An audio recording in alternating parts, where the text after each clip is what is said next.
tout de suite l'invité de la matinale et aujourd'hui, j'ai l'honneur de recevoir Madame Fatma Zohra Zarouati, ministre de l'Environnement et des Énergies renouvelables. Madame, bonjour, bienvenue à vous. Bonjour. Merci d'avoir accepté notre invitation. Donc aujourd'hui, nous vivons une période de variation climatique assez brutale. Donc l'Algérie ne fait pas exception puisqu'on fait partie intégrante du globe terrestre, de la planète tout entière. Donc la planète est confrontée à des phénomènes naturels dus au changement climatique. Donc scientifiques, écologistes et experts tirent la sonnette d'alarme et s'accordent à dire malheureusement que tout cela porte l'empreinte de l'homme. Quel est votre avis là-dessus, Madame Fatma Zohra Zarouati? Oui, merci. Je commence par vous souhaiter la bonne année, bien sûr, Merci. pour toute l'équipe de la matinale et à travers vous, tous les téléspectateurs à travers, bien sûr, là où nous sommes en train de nous regarder. Vous avez dit un changement, c'est carrément une menace climatique parce que c'est un chamboulement qui mène à un déséquilibre total et puis qui mène à menacer aussi la vie humaine et la vie des ressources naturelles. C'est automatique quand l'homme se sent menacé.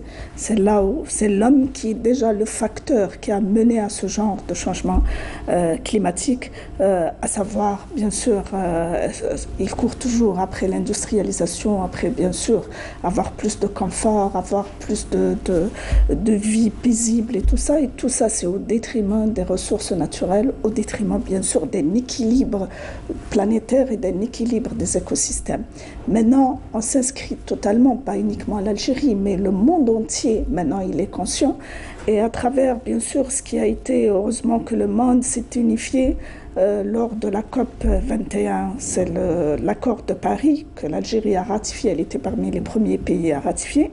Et elle s'est engagée aussi à faire un effort, bien sûr, un effort par rapport à la réduction des gaz à effet de serre à hauteur de 7%, se lancer avec ses propres moyens, bien sûr, mais à 22%, là où, si jamais il y aura, bien sûr, un renforcement des capacités et aussi un transfert de technologie. Il faut savoir que maintenant, on est dans le même couffin, tous les pays, mais on n'a pas la même responsabilité historique sur les gaz à effet de serre, bien sûr.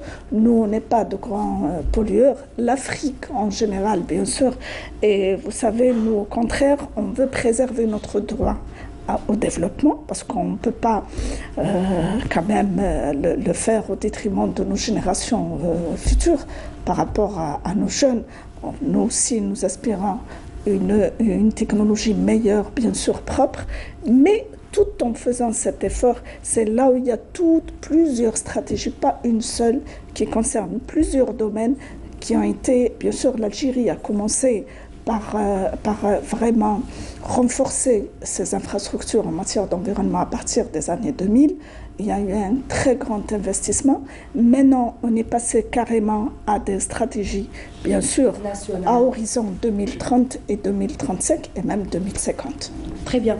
De toute façon, on n'a jamais parlé environnement comme ces dernières années, oui, pour ne pas dire depuis que vous êtes là. L'environnement, il a été traduit uniquement par la salubrité, par des choses comme ça, par le cadre de vie.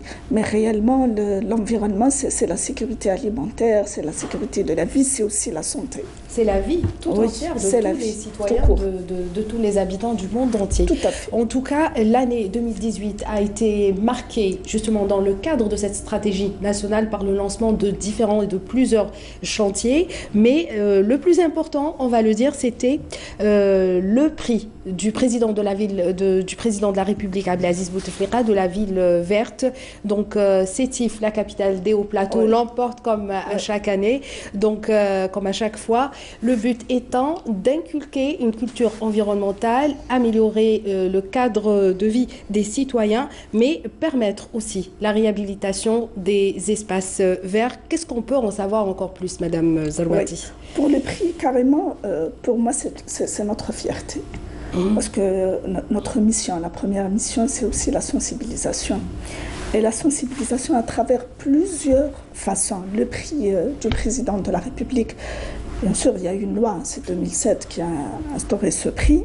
Et il se veut être comme pour inciter les villes à faire un effort, bien sûr, une ville, il y a la société civile, il y a les collectivités locales, les autorités, tout ce qui est en train de se faire pour donner un cadre de vie meilleur. Ça, c'est très important.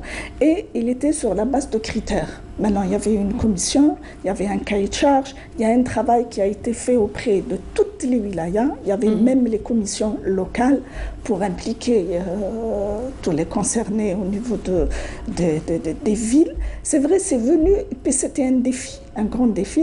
On va revenir, le lancement du prix, c'était en été. En été, il y avait la polémique du choléra et tout ça, les quelques cas qui ont été détectés. Et ça a mis un petit peu dans la gêne, la plupart. Ça a freiné pas ça a freiné, mais qu'est-ce que c'est une ville verte avec...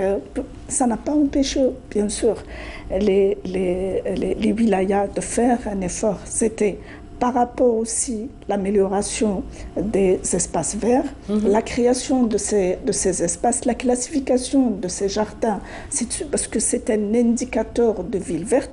Et puis, comme on s'est vu attribuer une autre mission qui est les énergies renouvelables, donc on s'est dit aussi l'effort pour tout ce qui est, par exemple, l'éclairage à base de photovoltaïque, tout ce qui donne un plus pour une ville plus intelligente par rapport à l'utilisation de l'eau, par rapport à l'implication de la société civile, par rapport à l'aménagement des espaces pour des personnes à besoins spécifiques. C'est un tout, c'est un confort qui n'est pas lié uniquement à un arbre ou à une propreté ou à un jardin ou à... Non, c'est un tout.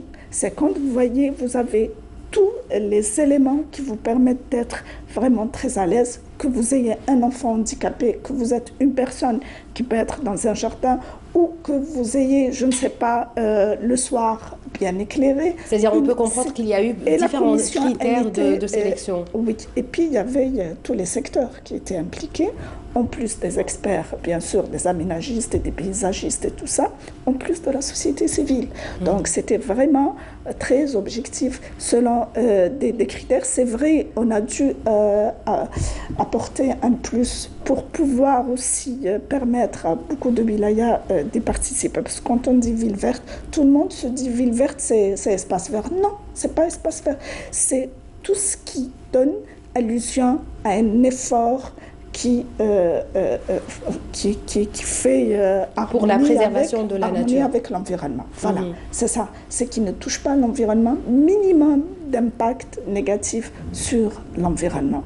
Et on a vu aussi la participation des wilayas du sud du pays. La participation des wilayas du sud, donc il y avait 36 wilayas qui ont participé, bien sûr, selon les dossiers. Il y a d'autres wilayas, leurs dossiers sont arrivés un peu en retard, donc on ne pouvait pas faire un effort. Mais là, le sud, c'est vrai, il y a la question qui s'est posée par rapport au sud. Ville verte, il y a beaucoup qui nous ont écrit, mais écoutez, Madame la ministre, nous au sud, on n'a pas... Mais c'est vrai. Mais il y a des efforts au niveau du sud. Il y a aussi quelque chose qui va avec l'environnement général. Quand vous avez un écosystème, ce n'est pas une forêt uniquement. C'est aussi les projets de développement. C'est aussi le Sahara, c'est des écosystèmes. Donc finalement, on a intégré bien sûr le sud et on a aussi mis plusieurs prix. Donc il y a le prix du président pour les 3 villes qui ont gagné, qui était Sétif et puis Médéa et Tlemcen. Et il y avait un travail sur terrain, il y avait une commission qui s'est déplacée, c'est noté par points. Voilà, c'est ça, c'est des détails, bien sûr. Mais on a aussi, il y avait le prix de la commission de jury qui a été attribué à Adrar. Parce qu'il y avait un effort extraordinaire au niveau de la ville d'Adrar. Il y a aussi le prix de l'éco-citoyenneté qui a été attribué à Tafilelt. Arabdaya, c'est aussi une région du sud. Et c'est un exemple. Là, ils ont eu même le prix à l'international. Ils étaient les premiers, puis ils participent à chaque fois.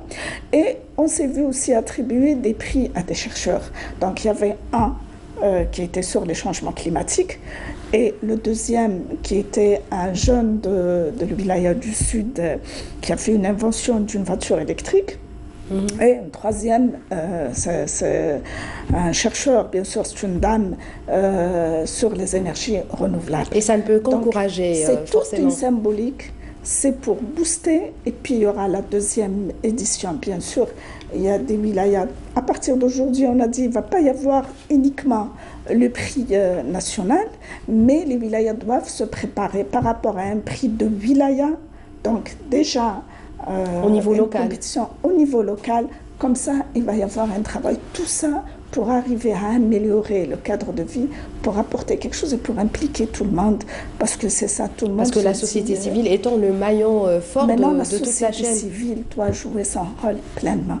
Tout à fait. Je pense que c'est la colonne vertébrale, parce que la société civile, elle est là, c'est le meilleur médiateur entre les autorités locales et les citoyens, et puis elle est là pour traduire ce que veulent les citoyens et en même temps apporter leur touche en contribuant dans des actions. C'est ça, c'est le confort de tous les citoyens. Puis et de toutes les parties prenantes. Ça donne à nos villes une âme pour bien vivre et bien aussi cohabiter. Très bien, Madame la Ministre. Vous faites aussi, surtout dans le travail de proximité sur le terrain, beaucoup de sensibilisation. Et à cet effet, il y a eu lancement de la caravane de la ville verte qui avait pour slogan « Plantons la vie », donc qui a touché plusieurs wilayas du pays. Donc la caravane qui est animée par des figures nationales, notamment sportives, des figures de l'art aussi. Est-ce qu'avec toutes ces campagnes menées, on arrive à changer les comportements, on arrive à faire évoluer les mentalités par rapport à la préservation de l'environnement, Madame la Ministre? C'est une continuité par rapport au prix du président. Donc on s'est dit une caravane de la ville verte, elle va sillonner quelques wilayas, le maximum de wilayas, autour des activités sportives, culturelles, artistiques, et avec des figures emblématiques, des figures sportives. Il y avait Abdelhamid Souba, il y avait Mehdawi, il y avait Maouche, il y avait des journalistes dans le domaine du sport, il y avait des artistes. Je pense que le message doit être traduit par plusieurs catégories de personnes. L'environnement, ce n'est pas une affaire d'un ministère, ce n'est pas l'affaire des autorités, ni le wali, ni le ministre lui-même, mais c'est une affaire de société. C'est l'affaire de tous. Voilà, c'est l'affaire de tous. Et ça a donné autour des activités, c'était, vous savez, quand vous êtes... le travail de proximité est en train de faire un déclic au niveau du citoyen. Le citoyen, sa vie et son environnement s'arrêtaient devant sa porte de la maison. Il n'avait aucun souci, par exemple, aucune réaction par rapport à l'environnement que de dire ce n'est pas une ville, ce n'est pas un quartier, ce n'est pas ça. Mais il ne s'est jamais dit, moi, quel est mon rôle et qu'est-ce que je dois faire. En tout cas, aujourd'hui, le citoyen semble être sensibilisé plus que jamais. On n'a qu'à voir inculquer l'éco-citoyenneté. Tout à fait. Parce qu'on a des individus. Maintenant, on doit passer au statut de citoyen. Tout à fait. Si on veut vraiment avoir la possibilité de vivre dans une ville, la ville elle a besoin aussi de citoyens qui se respectent, qui respectent leur environnement. Tout à fait. En tout cas, vous avez toujours mené ce combat, Madame Fatima Zambadé.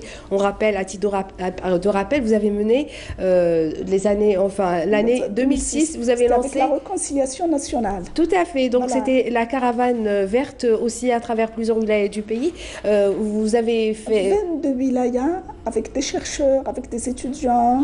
18 000 bénévoles, justement. Oui. C'était une caravane qui a sillonné 22 wilayas, toute la steppe, et c'était pendant la période de la plantation. Et puis il y a le slogan, vous avez oublié, c'est plantons la vie. Plantons la vie, de la caravane, c'était aussi se réconcilier avec la terre. C'était en accompagnant la réconciliation nationale. On a besoin de se réconcilier avec notre terre avant de se réconcilier avec l'autre. Parce que les gens ont fui leur terre. C'est ça le drame, c'est comment revenir à cette appartenance, revenir à ce sentiment vraiment de lien profond avec la terre. C'était ça. Et puis dans la continuité, vous savez, on a un pays qui est un continent. Donc on a besoin d'aller vers l'autre. Un continent très diversifié, morphologiquement, géographiquement, climatologiquement, culturellement. On a besoin aussi, et sociologiquement parlant, avec toute cette diversité, il faut que ça soit une force. Donc il faut tisser ces liens et ces passerelles aussi pour pouvoir emmener la personne à voir l'Algérie à travers son petit environnement, pas uniquement un environnement qui est restreint et voilà un cliché que rien ne va et tout ça. Voilà, il faut faire bouger les choses. Voilà, il faut changer les mentalités. En tout cas, aujourd'hui, de la caravane verte à la caravane bleue, puisqu'on est en train de parler d'économie bleue, madame. D'économie bleue, la caravane bleue, ça va être la vague bleue. On s'est dit dans la continuité, bon, on est en train de faire quelques wilayas, surtout les villes d'intérieur et tout ça. Il reste aussi, on a 14 wilayas de littoral, au niveau du littoral, et on est engagé pour la dépollution et surtout les plastiques qui ont envahi tous enfin, il ne reste ni mer, ni océan, ni terre, ni rien. Donc l'Algérie est engagée, on s'est dit aussi une vague bleue qui va sillonner les 14 wilayas du littoral, pour aussi sensibiliser avec toute la société, avec la société civile, avec aussi toutes les figures qu'on connaît. Il y a beaucoup de gens qui vraiment, dès maintenant, et ils disent qu'on est dans cette caravane. Je pense que c'est une manière aussi de sensibiliser, mais avec l'acte, aller vers l'autre, et avec lui qu'il faut faire les choses. Pas uniquement des recommandations, pas uniquement à travers des podiums, pas uniquement dans des séminaires ou dans des trucs. On sait que ça donne, mais quand vous allez vers l'autre sur le terrain, vous allez voir que il va être convaincu que c'est vrai. En tout cas, vous donnez le plus bel exemple avec les campagnes que vous menez, soit avec votre couffin à la Casbah, soit avec les plongées sous-marines, avec les éboueurs de la mer. On vous a vu à l'œuvre. En tout cas, ça ne peut que sensibiliser et faire adhérer davantage. C'est vrai, parce qu'on a accusé beaucoup de retard. Tout à fait. Beaucoup de retard. La décennie noire, elle a beaucoup nuit à l'environnement. Oui. Et à l'état d'esprit de l'Algérien, que lui, il est devenu un petit peu très pessimiste. Et puis, il a perdu un petit peu de son civisme, de sa manière de faire de belles choses, de voir quelque chose. Il est là dans la critique, il est là. Donc, c'est une manière aussi de renouer avec ce civisme, de renouer avec la convivialité, de renouer avec notre environnement qui est quand même très beau. On a un très beau pays quand on le voit de l'extérieur. Et on a le devoir aussi de le préserver. En tout cas, votre secteur travaille en collaboration avec beaucoup d'autres ministères, notamment le ministère de l'Intérieur. Vous activez directement avec tous les ministères. Avec les APC. Oui, il est dans la transversalité. Tout à fait. C'est ça, l'environnement, ce n'est pas un secteur vertical, c'est un secteur qui est horizontal.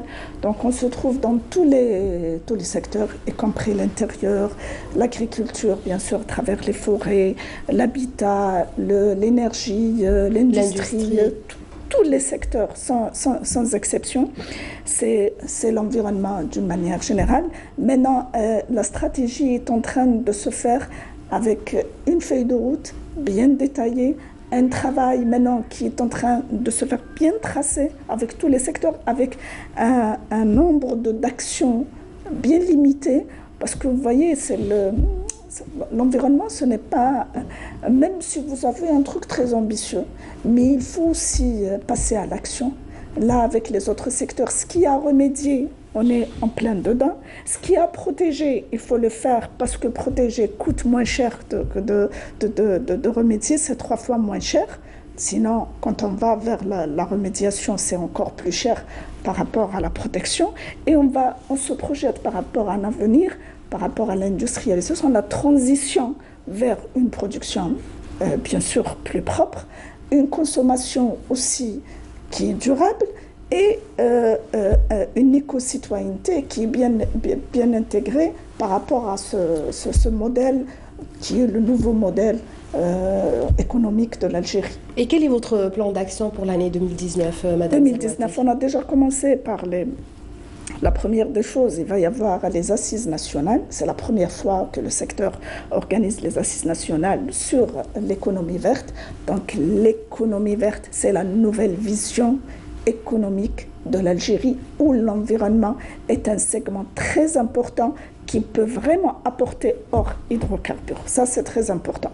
Donc finalement, on a fait un travail, on a commencé par les rencontres nationales Alger-Ouest, et il y a eu des recommandations. Donc il va y avoir aussi la rencontre le 21 et 22 janvier Alger-Ouest-Est. Et après, le 3 et le 4 février, ça sera Alger-Sud, donc toutes les villes du Sud.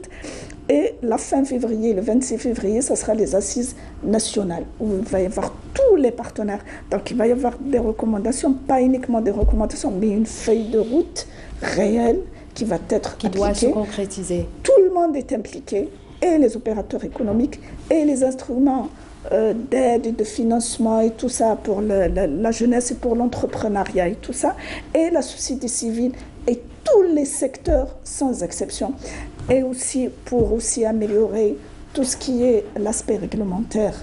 Et donc il y a lieu de revoir la loi sur les déchets, le 01-19, la loi de 2001, qui n'intègre pas sur une loi, il n'y a pas l'économie verte. Maintenant, c'est l'économie verte. On passe d'une économie linéaire vers une économie circulaire où tout ce qui est produit et consommé doit rentrer dans un cercle et revenir comme une matière première pour être réutilisé. Donc, c'est tout l'effort qui doit se faire, pas uniquement qui doit se décliner d'une stratégie vers tous les secteurs pour pouvoir aller vers une transition d'ici 2035 à rentabiliser, valoriser. Ça a un coût très important et ça peut générer de la richesse et aussi de l'emploi, énormément d'emplois, et ça peut apporter sur l'amélioration du cadre de vie énormément aux Algériens, bien sûr. Une dernière question, parce qu'on est très limité par le temps et on n'a rien dit. C'est vrai, 2019, il y a aussi pour la biodiversité. On vient d'adopter en 2018 le plan d'action de la biodiversité au niveau du gouvernement, bien sûr. Et parmi les actions, il y a une action qui a été retenue 2019. Chaque année, il va y avoir une conférence nationale avec bien sûr le ministère de l'Agriculture pour la valorisation des écosystèmes. Très bien, madame. Ça, c'est très important. Oui, tout à fait. Et bien sûr, je voulais bien qu'on parle des industries polluantes et quel impact, c'est-à-dire est-ce qu'il y a des pénalités par rapport à cela, sûr, et parallèlement les mesures d'accompagnement des jeunes qui veulent se lancer dans des projets verts. Donc, avant 2000, dès ça veut dire arrivé au département, on a commencé par recenser les points noirs et aussi faire une évaluation. Maintenant, on travaille sur l'accompagnement et sur aussi le passage d'une production polluante vers une production moins polluante. Mais ça a un coût. C'est ça le problème, ça a un coût. Mais avec aussi trouver toujours les alternatives pour polluer le moins possible et qu'il n'y ait pas de déversement dans les milieux, bien sûr, naturels. Et quand on arrive, il y a des industries, jusqu'à présent, sont fermées parce qu'il faut passer aussi à la sanction. Mais tout en accompagnant, on s'inscrit dans un premier temps dans l'accompagnement plus que dans la sanction directe. Parce que vous savez, quel que soit, vous ne pouvez pas changer toute une industrie, ça demande aussi de l'aide, ça demande aussi un coût quand même qui est très important. Et puis, il faut le faire d'une manière un peu avec échéancier. Et ça, c'est notre rôle. Donc, il y a le CNTPP qui est sous tutelle, le Centre de production plus propre, qui s'est vu aussi doté dernièrement par s'occuper aussi des énergies renouvelables. Il est en plein dedans dans l'accompagnement de l'industrie. C'est pour ça qu'on passe d'un producteur qui est payeur-pollueur vers un producteur qui est responsable. Il est plus regardant sur l'utilisation de ces procédés. En même temps, ça va diminuer énormément, quel que soit ce qu'il va payer comme taxe ou comme amende. Ça ne peut jamais avoir le coût quand vous dégradez un environnement, ça n'a pas de coût. Ça n'a pas de coût, c'est incroyable, c'est à jamais. Et quand c'est réhabilité, ce n'est jamais comme avant. Donc on va vers un producteur, un industriel qui est plus plus propre, plus soucieux, voilà, plus voilà, vert, plus durable. responsable surtout. Voilà, en tout cas, c'est cette politique, on va peut-être récolter les fruits à l'horizon 2030, c'est ça? Oui, il y a une chose que j'ai oubliée parce qu'on parle d'éducation, c'est très important. On va signer dans les quelques jours qui viennent un truc d'entente entre le ministère de l'Éducation et nous. C'est une actualisation, bien sûr, de l'accord qui était entre les deux ministères et on va doter 2500 écoles par le matériel, bien sûr, qui va servir à faire fonctionner les clubs de l'environnement. Merci Madame Fatema Zohra Zelouati. Il y a beaucoup à dire et à parler Oui. à propos de l'environnement, mais malheureusement on est limité par le temps. Merci d'avoir accepté notre invitation. Voilà, Mahrez, c'est à vous. Merci Mahrez, on se retrouvera.